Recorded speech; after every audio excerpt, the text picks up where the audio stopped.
산청 지역 응급의료기관 역할을 맡고 있는 산충군 보건의료원. 내과 전문의를 구하지 못해 1년 넘게 어려움을 겪었는데 최근 또다시 의료 공백이 우려되고 있습니다. 정부가 이곳에서 근무하던 공중보건의 2명을 상급 종합병원으로 파견했기 때문입니다. 4명이 24시간 근무하던 응급실은 당분간 충원 없이 3명으로 운영됩니다. 의료 사태가 장기화할 경우 응급실 운영의 차질이 불가피해 보입니다.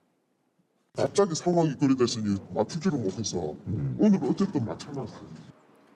또 다른 지자체도 공보위 운영이 당분간은 임시 방편으로 이뤄질 수밖에 없다고 밝혔습니다. 만약에 장기화가 되면은 거기에 대해서 적절하게 또 새로운 대책을 또 수립할 계획입니다. 농촌의 의료 취약 지역 환자들은 불평과 불만을 동시에 토로했습니다. 여기 안 가면 우리 진주나 가면 내가 크지요. 그나마 함양으로 가야 되고. 시골에 노인들이 더 많고 위험 환자, 갑부에 생긴 환자 더 많은데 그건 내가 그만 말들면 그런 건 잘못 낸 것 같은데요.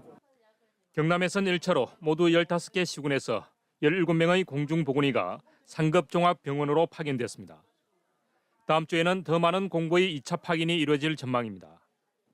보건당국은 공보의 차출로 인한 진로 공백 최소화를 위한 대책 마련에 나섰습니다. 소환당직제라든지 읍면별 보건지소의 순회 진료를 확대해서 의료 공백이 최소화되도록 노력하겠습니다. 의대 정원 문제로 불거진 이번 사태가 길어질수록 의료 취약 지역인 농촌의 의료 공백과 불편도 계속될 것으로 보입니다. 지난 2023년 6월 산청군 보건의료원은 5번의 공고 끝에 내과 전문의를 채용했습니다. 연봉 3억 6천만 원, 2년 계약 조건이었습니다. 하지만 당시 채용된 내과의사는 계약 기간 2년도 채우지 못하고 지난 연말 사직했습니다. 지역 의료가 처한 현실을 대표적으로 보여준 사례였습니다. 촌에 이게 있으니까 문화활동도 그렇고 해가지고 고향 쪽으로 간다 해가지고 가뜩이나 열악한 지역 의료 환경은 올해는 더 나빠질 것으로 보입니다. 지역 공공의료의 한 축을 담당하는 공중보건의사가 올해 대폭 줄어들기 때문입니다. 경남에서 다음 달 3월 전역하는 공보인은 전체 335명 가운데 32%인 107명입니다. 하지만 올해 충원될 공보인은 전역자의 절반에도 미치지 못할 전망입니다. 의정 갈등 등으로 올해 공보의 전체 선발 인원이 예년의 절반 수준으로 줄어 경남에 배정될 인원도 적을 수밖에 없습니다. 특히 의과의 경우 전체의 40%에 가까운 57명이 전역하지만 충원 인원은 3분의 1 수준으로 예상됩니다. 최근 수년 동안 공보의 수급에 차질을 빚으면서 경남의 보건소와 보건지소 195곳 가운데 37%에는 공보위가 근무하지 않고 있습니다. 당장 3월부터 의료 공백의 우려가 높아지자 경상남도와 시군에는 발등에 불이 떨어졌습니다. 진주시는 부족한 공보위 자리를 메우기 위해 도내에서는 처음으로 기간제 의사 2명을 채용하기로 했습니다.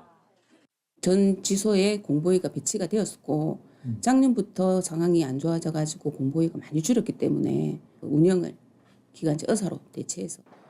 경상남도는 순회 진료와 원격 진료 같은 대책을 추진 중이지만 앞으로가 더 큰 문제입니다. 근본적인 체질을 바꿔야 될 생각입니다. 공중보건의에 대한 의지를 많이 하고 있는 편인데 이 의지를 조금 서서히 좀 줄여나가야 될 상황입니다. 갈수록 악화하는 지역 의료 환경, 당장의 미봉책이 아닌 지역 의료 체계의 근본적인 체질 개선을 위한 수술이 시급해 보입니다. MBC 뉴스 박민상입니다.